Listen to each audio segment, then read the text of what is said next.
Arestado ng Benguet PNP ang isang lalaki matapos mahulihan ng tuyong dahon ng marijuana in tubular form sa Ambassador Tublay, Benguet kamakailan lamang. Kinilala ang suspect bilang si alias John, 19 taong gulang, pang-apat sa 5 magkakapatid, magsasaka at residente ng Takadang, Kibungan, Benguet. Habang patuloy pa rin ang paghahanap sa isa pang suspect na 17 taong gulang, grade 12 student at residente ng Takadang, Kibungan, Benguet.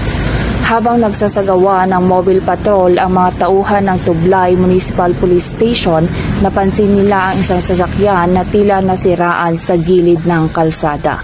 Nang lapitan nila ang sasakyan para tulungan, ay agad na tumakbo ang isang suspect habang naiwan ang driver ng pick-up na si alias John. Nang sinuri ng mga tauhan ng Tublay MPS ang sasakyan, nakita nila ang 2 dilaw na sako mula sa bintana na nakalagay sa likurang upuan ng driver na amoy marijuana na nagresulta sa pag-aresto sa suspect.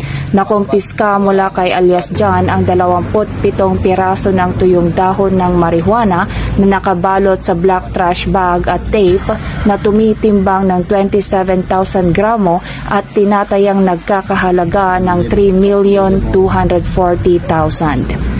Nasa kustudiya na ngayon ng Tublay Municipal Police Station ang suspect at ang mga nasamsam na ebidensya para sa dokumentasyon at wastong disposisyon. Mas lalo po nating paitingin yung mga ating ginagawa na preventive measures para po maiwasan natin yung kahit anong krimen o illegal activities po na nagaganap dito sa ating munisipyo ng Tublay.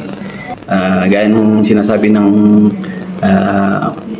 aming pinuno po sa Philippine National Police na sa bagong Pilipinas ang gusto ng pulis, ligtas ka. Sinisiguro naman ng mga kapulisan na mas paiigtingin at hihigpitan pa nila ang kanilang sinumpaang tungkulin upang mapigilan ang kaparehong transaksyon tungo sa mas mapayapang bagong Pilipinas. Mula dito sa La Trinidad, Benguet, ako ang inyong PNN Correspondent Patrolwoman Melanie Amoyong, alagad ng batas, tagataguyod ng Balitang Pulis.